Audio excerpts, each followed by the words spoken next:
Nous ne sommes plus seuls, les singes nous comprennent. En effet, selon les scientifiques, la crise de la quarantaine ne serait pas réservée qu'aux hommes, mais également aux primates. Retrouvez ce sujet en fin de bulletin, mais avant, la météo.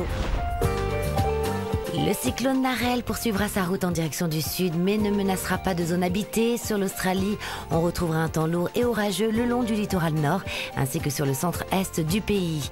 Il fera 26 degrés à Brisbane, 24 degrés à Sydney et 30 degrés à Melbourne. Les pluies les plus actives voyageront sur la façade ouest de la France, le Pays Basque et le nord de l'Espagne. L'Italie ne sera pas en reste côté précipitations et les averses s'activeront par ailleurs sur les Balkans au fil des heures. On relèvera 2 degrés à Genève et 11 degrés à Rome.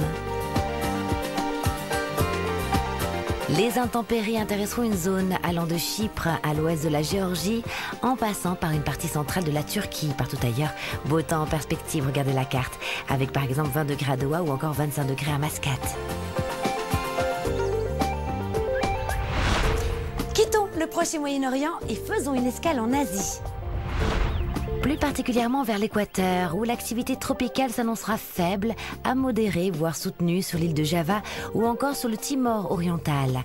Il fera 31 degrés à Vientiane, 32 degrés à Bangkok et 33 degrés à Kuala Lumpur.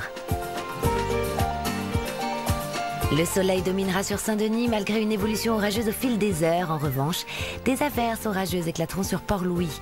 Mais voyons voir ce que nous réserve le mercure, avec 26 degrés au Cap, 24 degrés à Lusaka ou encore 31 degrés à Brazzaville. Au Québec, vous ressentirez les effets de la douceur remontant depuis l'est des États-Unis. Et pendant ce temps, un temps sec mais frais s'installera sur la Californie, avec au mieux à Los Angeles 13 degrés au meilleur de la journée. Les orages resteront fréquents et nombreux sur une bonne partie du Brésil. Attention, ils auront tendance à parfois être localement violents près des frontières de la Bolivie.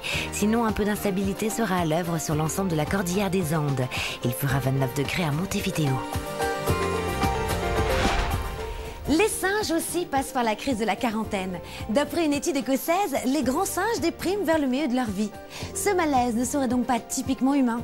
Il dépendrait de facteurs biologiques et physiologiques et pas seulement de facteurs culturels comme on pouvait le penser. Sur ces singeries, je vous dis à très bientôt et vous souhaite le meilleur pour cette nouvelle année 2013 sur TV5 Monde.